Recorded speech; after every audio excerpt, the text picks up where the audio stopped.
Effective immediately.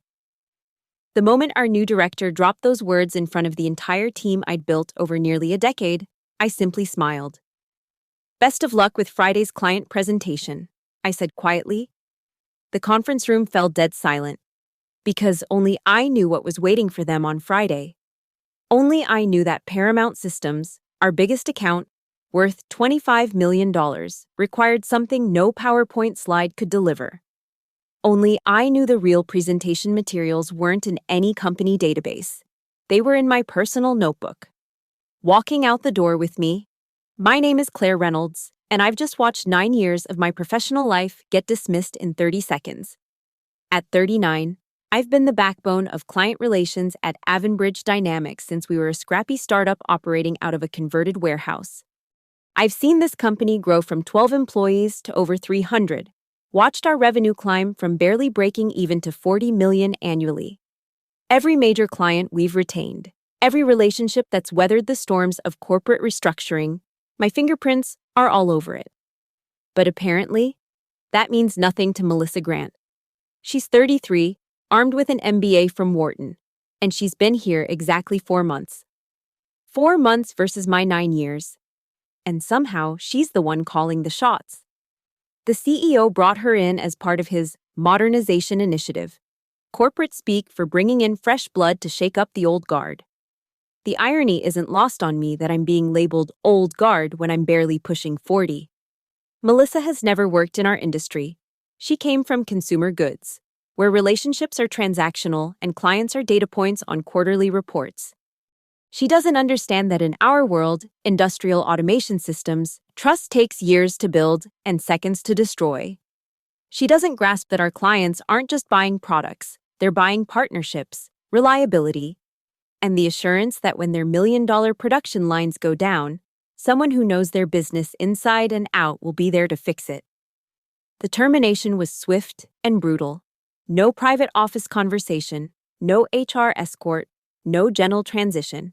Just a Monday morning team meeting that started with quarterly reviews and ended with my career in ruins. "We need fresh perspectives," she announced, her voice cutting through the morning coffee chatter. "The industry is evolving, and we need to evolve with it, effective immediately. We'll be restructuring the client relations department."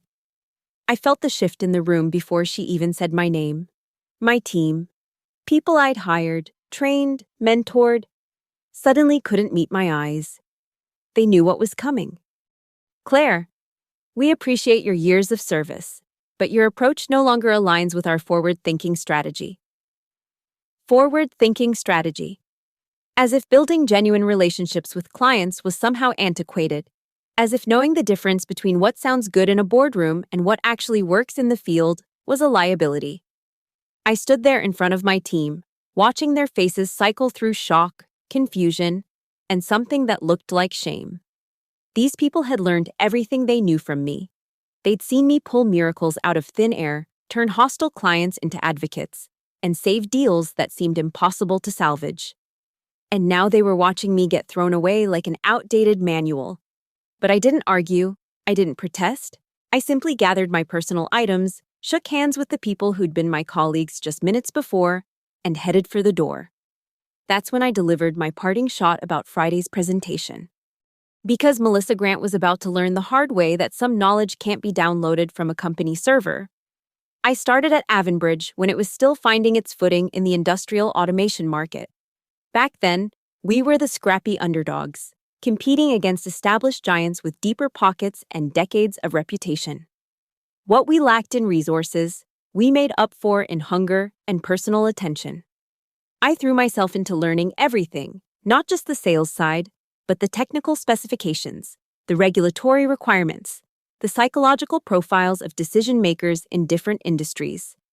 I studied our competitors' weaknesses, memorized our clients' production cycles, and learned to speak the language of plant managers, CFOs, and safety inspectors with equal fluency. Those early years were brutal but exhilarating. I'd spend mornings in engineering meetings, afternoons on factory floors, and evenings researching industry trends. I built relationships not just with purchasing departments, but with the people who actually used our systems. the technicians who appreciated reliability, the supervisors who valued responsive support, the executives who needed partners they could trust. The breakthrough came with Paramount Systems. They were expanding their Southeast operations and needed a complete automation overhaul. The incumbent supplier had grown complacent, treating Paramount like just another account number. I saw an opportunity. I spent 6 months learning their business inside and out. I visited their facilities, studied their production challenges, and developed solutions they didn't even know they needed. When we finally pitched, it wasn't just a product presentation. It was a comprehensive partnership proposal that addressed their specific pain points and growth projections. We won that contract, and with it, our reputation in the industry transformed overnight. But Melissa saw all of this history as irrelevant baggage. From her first week, she'd been systematically undermining my role. She'd schedule client calls without including me, restructure my reports to minimize my contributions, and present my strategies as her own, fresh insights. She'd interrupt my meetings to redirect conversations toward her vision of data-driven relationship management, whatever that meant. The warning signs were impossible to miss. She'd begun reaching out directly to our major clients, introducing herself as the new strategic lead, and suggesting that previous approaches might have been limiting their potential. She'd started inviting herself to client dinners, then gradually stopped inviting me altogether.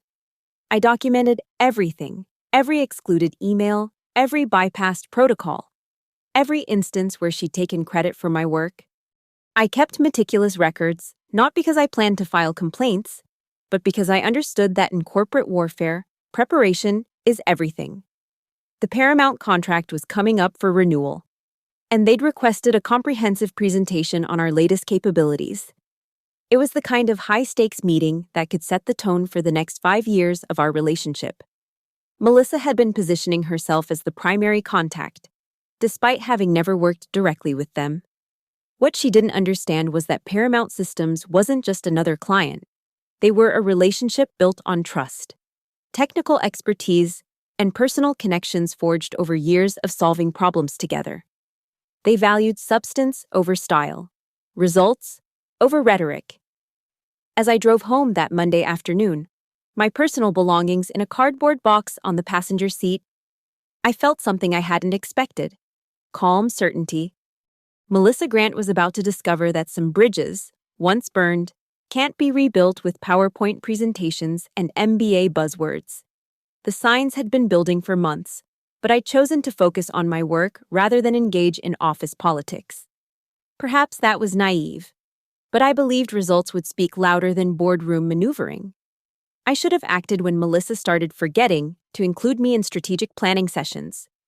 I should have pushed back when she began presenting my client insights as her own discoveries. Instead, I documented everything meticulously, building a paper trail that would have been devastating in any wrongful termination lawsuit. But lawsuits weren't my style. I preferred more elegant solutions. During those final weeks, I quietly consolidated my knowledge, years of client relationships, technical specifications, and industry insights, information that existed nowhere in the company's official databases. I transferred my handwritten notes from various notebooks into a single, comprehensive journal. Every detail about Paramount's preferences, their decision-making process, their technical requirements, and their personal quirks went into that leather-bound book. The digital files I left behind were skeletal: basic contact information, standard contract terms, surface-level meeting notes. Anyone reviewing them would think they had the full picture. They'd be wrong. Melissa had been preparing for the Paramount presentation for weeks, assembling what she called a dynamic visual narrative filled with charts, graphs, and industry buzzwords. She'd scheduled strategy sessions, brought in the marketing team, and even hired an external consultant to polish the slides. What she hadn't done was talk to anyone who actually knew Paramount Systems. Marcus Webb, Paramount's VP of Operations, had made it crystal clear during our first meeting 3 years ago. Cut the corporate theater. Show me how your systems solve my problems, not how pretty your presentations look. Sarah Martinez, their chief engineer, was notorious for walking out of meetings when vendors launched into prepared speeches instead of answering her technical questions. But Melissa didn't know any of this. She'd never sat through one of Marcus's legendary 20-minute grilling sessions about failure rates and maintenance protocols.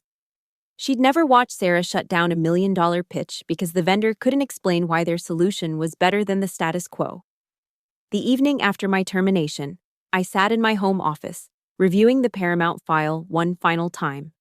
The real presentation materials, the technical specifications they'd specifically requested, the customized proposals addressing their unique challenges, the relationship maps showing key influencers and decision-makers.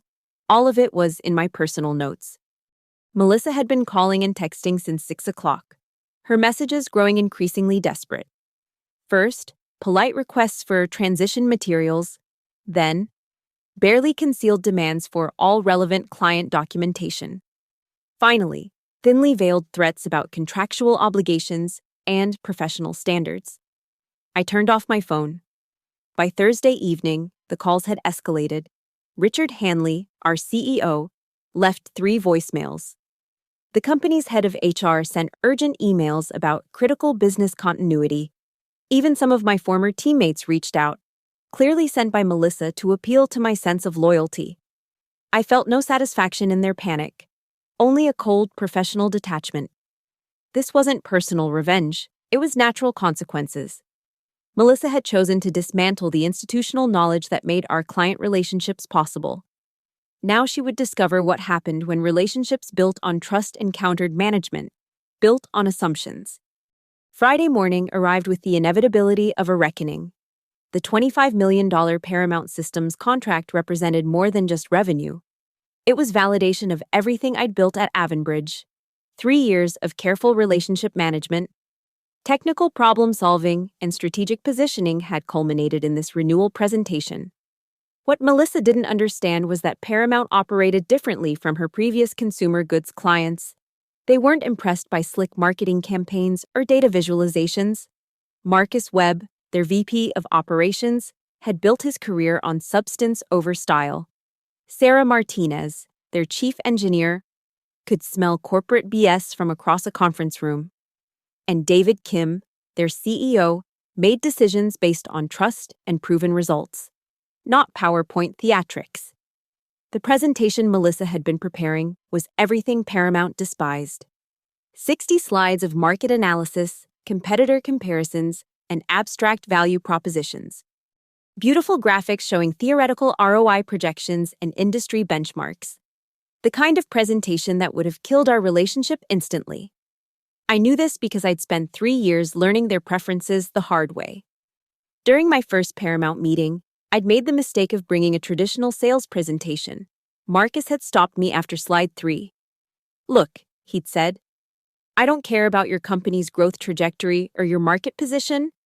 I care about one thing. When our line goes down at 2 a.m., will your people fix it, and will they fix it right the first time?" That lesson had reshaped everything. Future presentations became conversations. PowerPoint slides became technical specifications. Marketing speak became honest assessments of capabilities and limitations. The real presentation materials lived in my personal notebook, detailed technical schematics that Sarah had specifically requested, maintenance protocols that Marcus had helped develop, and cost analyses that reflected David's actual budget concerns rather than theoretical projections. But more than documentation, I possessed something irreplaceable: institutional memory. I knew that Sarah always started meetings by asking about system redundancy, because she'd been burned by a supplier failure that shut down production for 18 hours. I knew that Marcus preferred phased implementation schedules because he'd learned that Big Bang approaches created too much operational risk. I knew that David made final decisions based on his team's comfort level with the technical support relationship, not just the bottom line.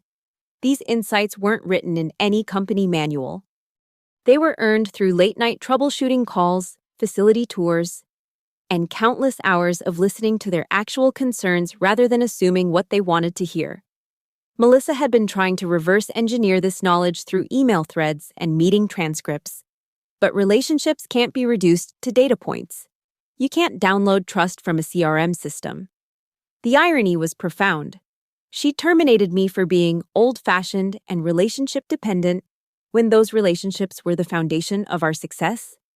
She'd embraced data-driven client management while ignoring the most important data of all: what actually mattered to our clients. Thursday night, her messages had become increasingly frantic. She discovered that the technical specifications Paramount had requested weren't in any shared folder. The customized proposals addressing their specific automation challenges didn't exist in the company database. The relationship maps showing key decision-makers and their preferences were nowhere to be found, because they existed only in my personal notes, developed through years of careful observation and genuine partnership, notes that I'd never been required to digitize or share, because they were the kind of tacit knowledge that experienced professionals accumulate over time. Melissa had built her career on systems and processes, believing that everything could be documented, standardized, and optimized. She was about to learn that some knowledge can't be systematized, it can only be earned.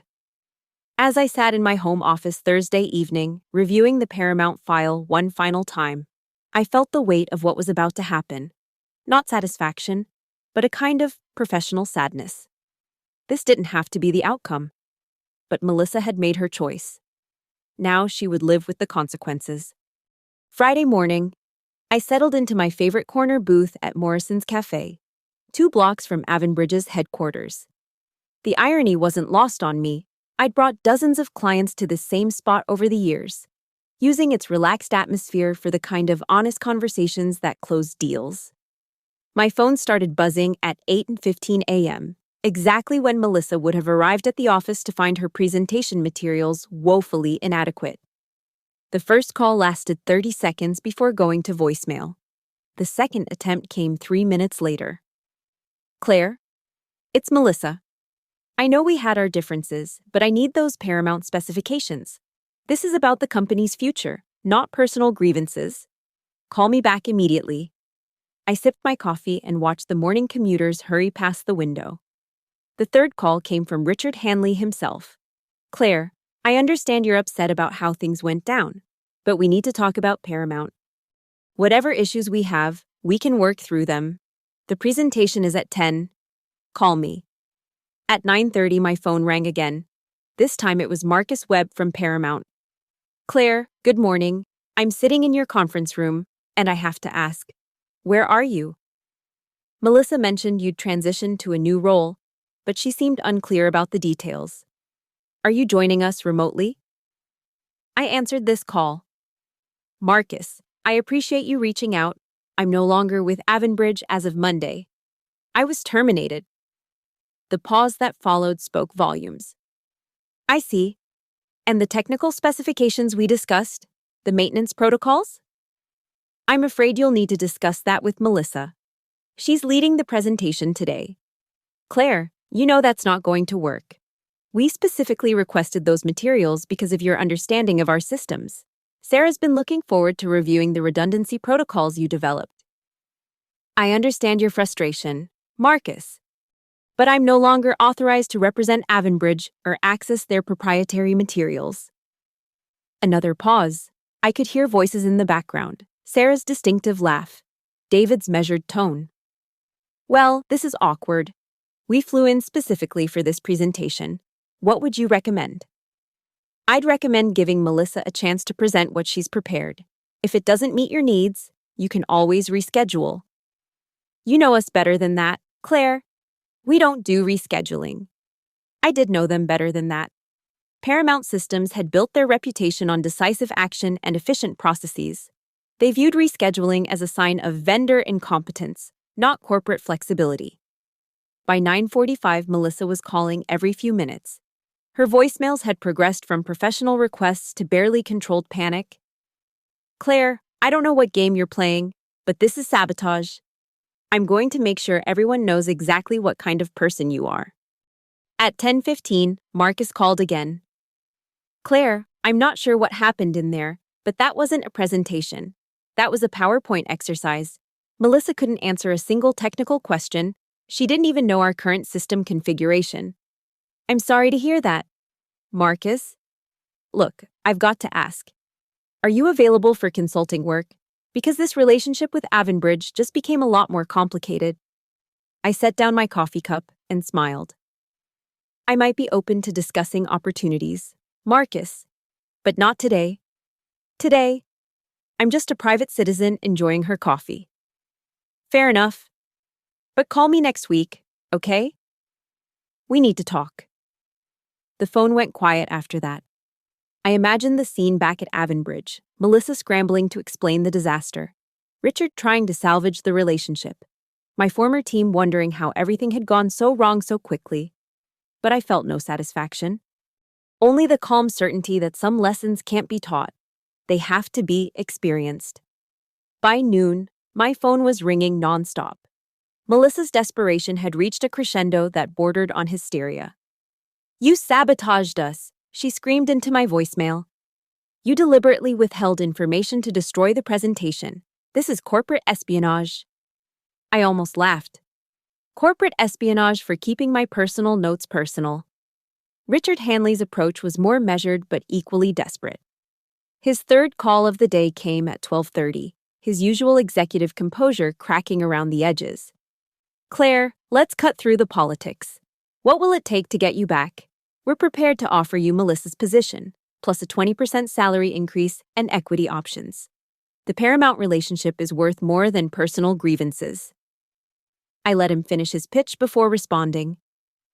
"Richard, I appreciate the offer, but I've already given 9 years to Avonbridge. I'm not interested in coming back to clean up someone else's mess. Claire, be reasonable. You know this industry. You know how hard it is to rebuild relationships like Paramount.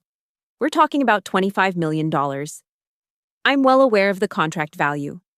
Richard, I'm also aware that I fulfilled all my professional obligations before leaving.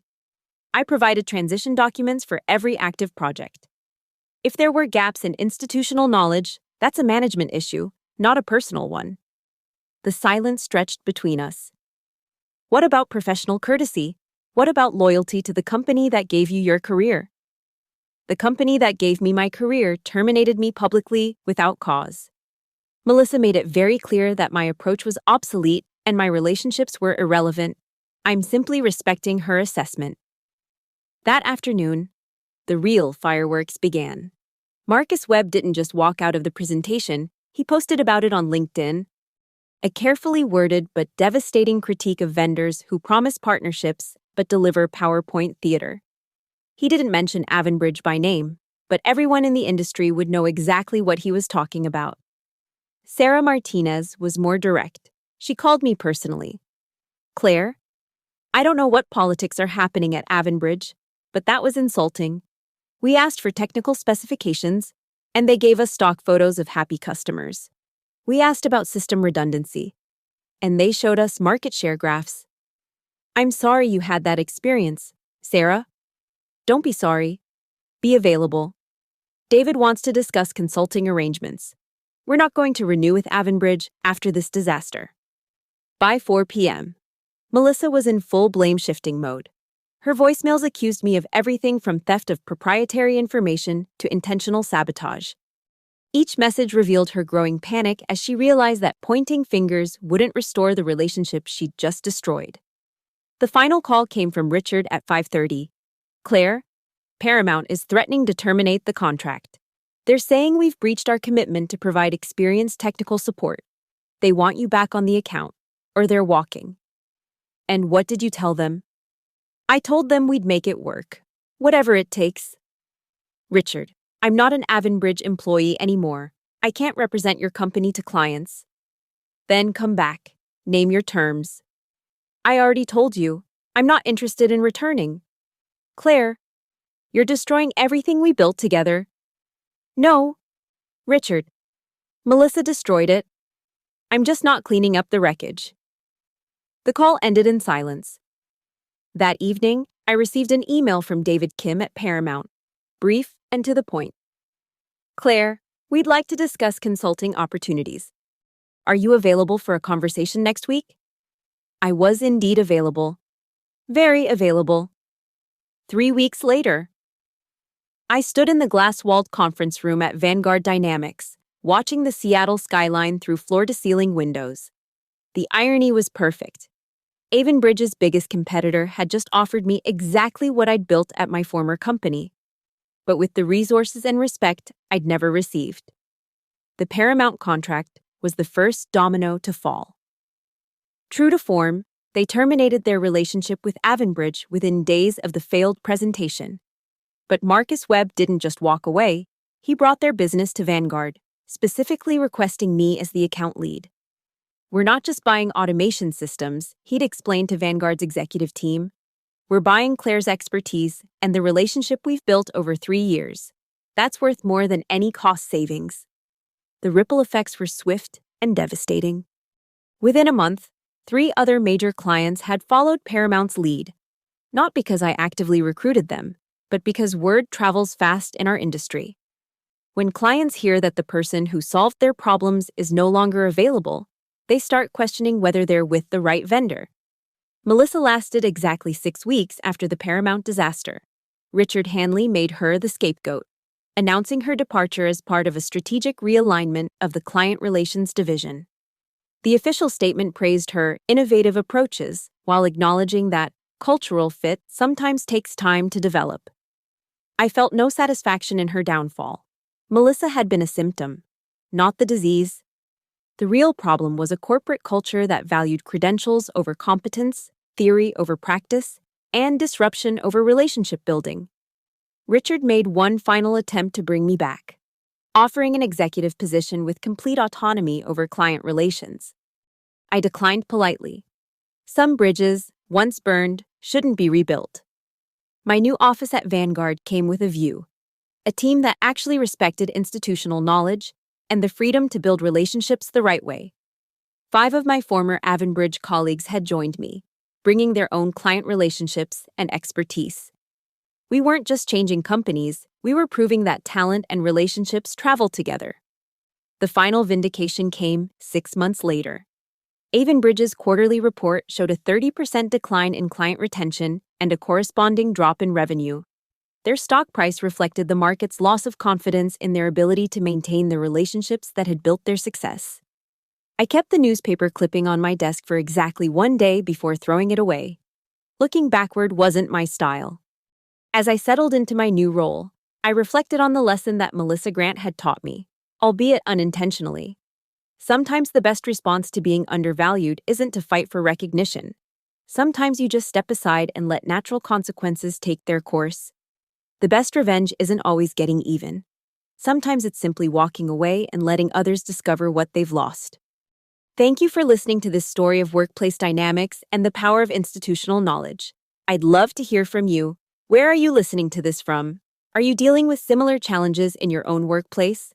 Please subscribe to hear more stories like this one, and share your thoughts about corporate culture and professional relationships in the comments below.